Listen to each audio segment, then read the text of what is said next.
Hi friends అందరికీ మనమైతే వ్యాపారానికి కొంచెం గ్యాప్ ఇవ్వాల్సి వచ్చిందండి. ఎందుకంటే చిన్న పని మీద ఊరు వెళ్ళాము, అందుకే బండి వేయలేదు. మళ్ళీ ఈ రోజు మార్కెట్కి వచ్చామంటే మనం వ్యాపారానికి గ్యాప్ ఇచ్చినట్టు సరుకు కూడా మార్కెట్కి గ్యాప్ ఇచ్చినట్టుంది. అందుకే తక్కువ ఉంది. సుగంధ అరటి పండ్లు ఉన్నాయండి ఇక్కడ. వచ్చేసి ఈ రోజు కేజీ 24 రూపాయలు ఉంది. ఇంకా పప్పాయి బండి దగ్గరికి అయితే వచ్చేసాము. పర్లేదు, సరుకు అయితే బాగుంది, కానీ రేటే ఈ సరుకుకి వర్త్ కాదా అనిపిస్తుంది అండి. కేజీ వచ్చేసి 23 రూపాయలు అంటున్నారు. అంత రేటు పెట్టలేము, తక్కువ రేట్లో కొనాలి అనుకుంటే అంత ఏరేసిన సరుకు అయితే దొరుకుతుంది. ఇది వచ్చేసి కేజీ 15 రూపాయలు అండి. కాకపోతే అంత ఏరి పారేసిన సరుకు కదా, అంత క్వాలిటీ అయితే ఉండదు. ఇది మనం తీసుకున్నా కూడా కస్టమర్స్ అయితే ఈ సరుకును చూసి రేట్ ఇంకా తక్కువకు అడుగుతారు. మనం ఇంకొంచెం ముందుకైతే వచ్చేసాం. మార్కెట్ లో దానిమ్మకైతే ఫుల్ డిమాండ్ ఉందండి. కేజీ వచ్చేసి 130 రూపాయలు హోల్సేల్ రేటే చెప్తున్నారు ఈ రోజు.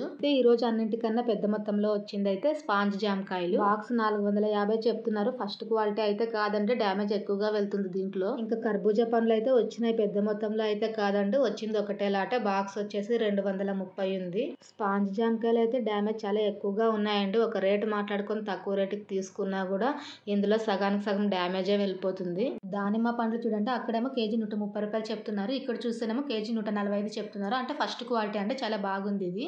అరటి పండ్లు పప్పాయ అమ్ముతున్నాం కదా, సరుకు మారుద్దాం అని చెప్పేసి 300కి ఇస్తారేమో అని చాలాసేపు బేరం ఆడారు మా ఆయన. కాకపోతే వాళ్ళు ఏం తగ్గించలేదు. అయితే ఇంక ఇంటికి వచ్చేసాం. అయితే ఈ రోజు పప్పాయ పండ్లు 2 అయితే ఆవు తినేసిందండి. ఇక్కడ కాదు, మార్కెట్ లోనే తినింది అనమాట బాక్సుల్లో. అంటే మనం సరుకు ఆటోలో పెట్టి ఇంటికి రాలేదండి, తీసుకుని ఉంటాం కదా మాల, అక్కడే బాక్సుల్లో పెట్టి ఆటో అన్నకు చెప్పామన్నమాట, తీసుకురండి అన్న అని. మనం పప్పాయ పండ్లు కొన్న ఆటో పక్కనే పెట్టామండి బాక్స్. కాకపోతే మన సరుకునే చూసుకుంటూ ఉండాలంటే కుదరదు కదా, వాళ్ళ పనులు ఉంటాయి. సరుకు కొనే వ్యాపారస్తులకి సరుకు తూకం చేసి ఇస్తుంటారు కదండి, వాళ్ళు అటువైపు చూస్తున్నారు, ఇటువైపుగా ఆవులు వచ్చి వెనకాల సైడ్ తినేసినాయి అనమాట. చూడలేదు పాపం వాళ్ళు. ఎవరు తప్పు లేదండి, టైం అలా ఉందంతే. అవి కూడా సగం సగమే తిన్నాయి కదా, ఇంక మిగిలిన వాటిని కూడా బండి దగ్గర ఆవులకు పెట్టేశాము. మేము అంబ్రెల్లా అయితే సెకండ్ లోనే తీసుకున్నామండి. తెలిసిన వాళ్ళతో ఒక నెల రోజులే వాడారనమాట వాళ్ళు కొన్నాక, అందుకే కొత్తగా ఉంది అది. స్టాండ్ సపరేట్ గా చేపించారండి ఆ అన్న, అందుకే రెండు కలిపి 2000కి ఇచ్చారు. నేనైతే బండి దగ్గర ఎక్కువసేపు లేని, ఈ రోజు పని ఉండటం వల్ల కొద్దిసేపే ఉన్నాను. ఈ రోజు సరుకు అయితే ఫాస్ట్ మూమెంట్ ఏం లేదండి, చాలా డల్ గానే ఉంది. ఇప్పుడైతే రాత్రి 8 గంటలు అవుతుంది, అయినా కూడా మన సరుకు అయితే ఇంకా మిగిలింది. సరుకు మిగిలిపోయింది అనే ఆందోళనలో నేనుంటే ఈ విధంగా కార్ అయితే అడ్డంగా పెట్టేస్తారండి బండికి. కొంచెం సైడ్ కి పెట్టుకుంటే బాగుంటుంది. నేను బండి ఇంకా కొంచెం వెనక్కి తోసినానండి, అందుకే ఈ మాత్రం గ్యాప్ అన్నా ఉంది. ఈ మాత్రం గ్యాప్ కూడా లేకుండా నిలబెట్టినారు ఫస్ట్ వాళ్ళు. 2 సార్లు చెప్పినాను నేను, కొంచెం వెనక్కి జరపండి సార్ కారు అని. అయితే ఆ సార్ ఫోన్ లో మాట్లాడుకుంటూ వినపడినట్టుగా ఉన్నారనమాట 2 సార్లు చెప్పినా కూడా. ఇంకా నేనే బండిని కొంచెం ముందుకు తోసాను. ఈ రోజు సరుకు మొత్తం అయితే అమ్మలేదండి, మిగిలింది. పెట్టుబడి డబ్బులు వచ్చి పైన 120 రూపాయలు వచ్చింది. రేపు పొద్దున అమ్ముకుంటే అది లాభమే. సరుకు కొంచెమే ఉందని చెప్పి 9:30కి మా ఆయనే బండి తోసుకొచ్చారు.